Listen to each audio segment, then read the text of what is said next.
दोस्तों पहले आपने कभी प्रॉपर्टी खरीदी होंगी या आप भविष्य में प्रॉपर्टी खरीदने वाले होंगे तो आपके सामने कुछ बातें चल करके आएंगी।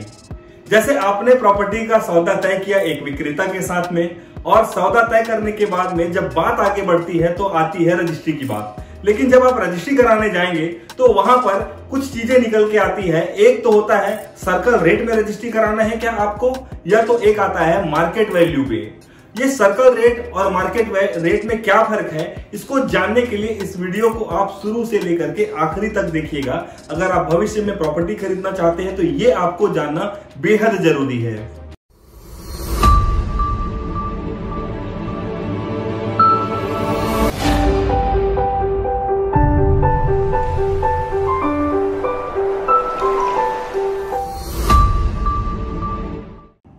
इस चैनल के माध्यम से मैं आपको रियल एस्टेट से जुड़ी सारी जानकारियां लगातार देता आ रहा हूं, क्योंकि दोस्तों दुनिया में हर एक इंसान को जीवन में कभी ना कभी रियल एस्टेट में निवेश या तो घर खरीदने के लिए या तो रहने के लिए प्रॉपर्टी की आवश्यकता है।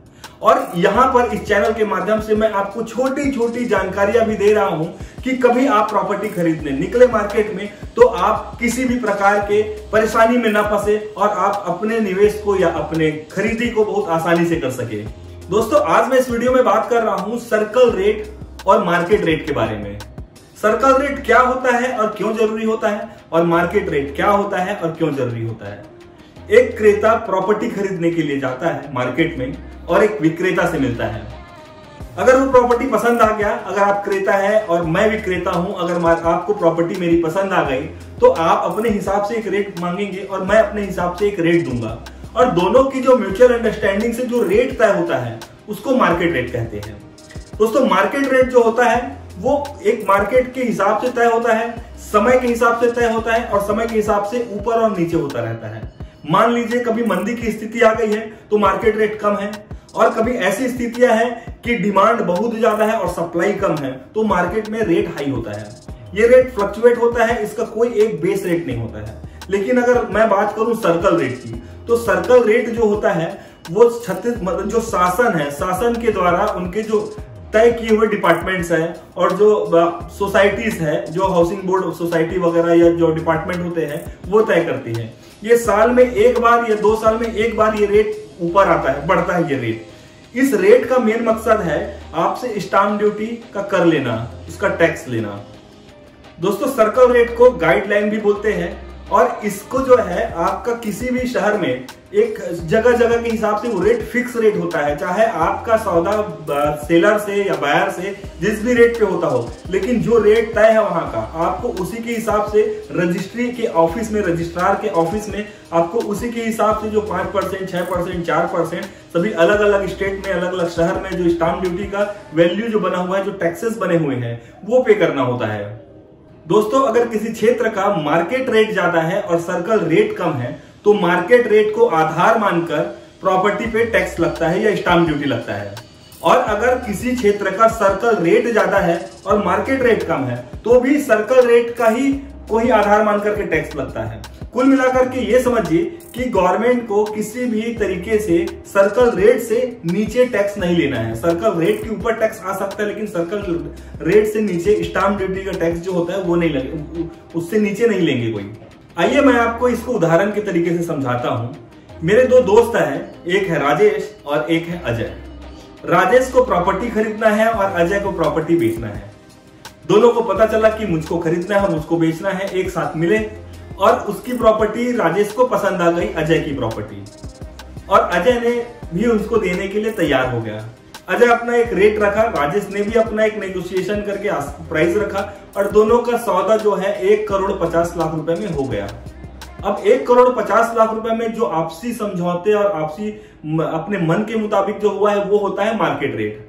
अब उस क्षेत्र का या उस पर्टिकुलर प्लॉट का जो गवर्नमेंट का जो गाइडलाइन या सर्कल रेट जो होता है वो सर्कल रेट है 1 करोड़ रुपए का।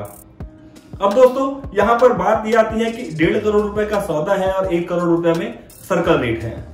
इस कंडीशन पे अगर सामने वाला चाहता है, राजेश चाहता है कि यार ठीक है मैं 1 करोड़ रुपया ऑन पेपर दिखा करके रजिस्ट्री कर देता हूं, उसमें राजेश का जो 5% जो स्टाम्प ड्यूटी लगता था, वो स्टाम्प ड्यूटी सिर्फ 1 करोड़ रुपए लगेगा। मतलब 1 करोड़ पे 5 लाख रुपए ही इसको स्टाम्प ड्यूटी देना पड़ेगा।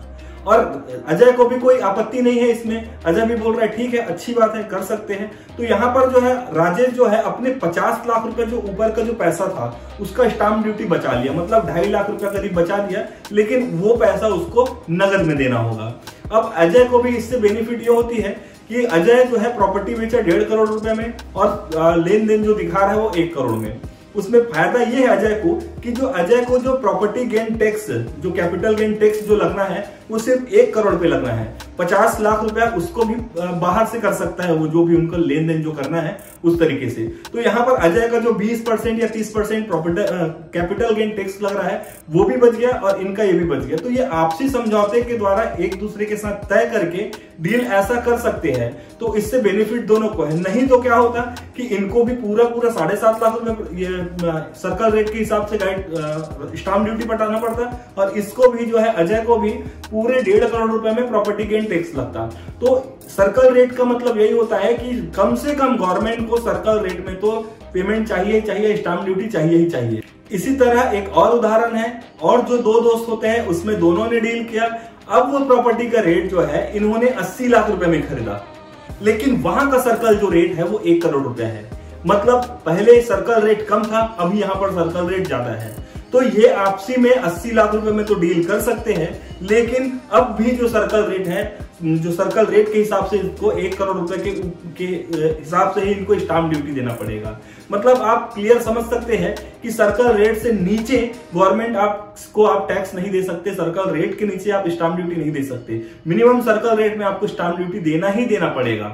तो दोस्तों आशा करता हूं मैंने जो छोटे से उदाहरण के माध्यम से आपको इस चीज को समझाने का प्रयास किया, और आपने समझा होगा कि सर्कल रेट और मार्केट रेट क्या होता है, और ये दोनों का क्या काम होता है, किसमें आपको टैक्स पटाना होता है, स्टाम्प ड्यूटी देना होता है, और कहां पर आपको बचाना होता है। इस वीडियो को अगर आपको अच्छा लगा होगा, आपको जानकारी सही लगी होगी, तो इस चैनल को सब्सक्राइब कर दीजिए, लाइक कर दीजिए और शेयर कर दीजिए, और साथ ही बेल आइकॉन को भी प्रेस कर लीजिए। आज की इस वीडियो में इतना ही। आपका अपना real estate expert Shailendra Dewangan. Thank you so much.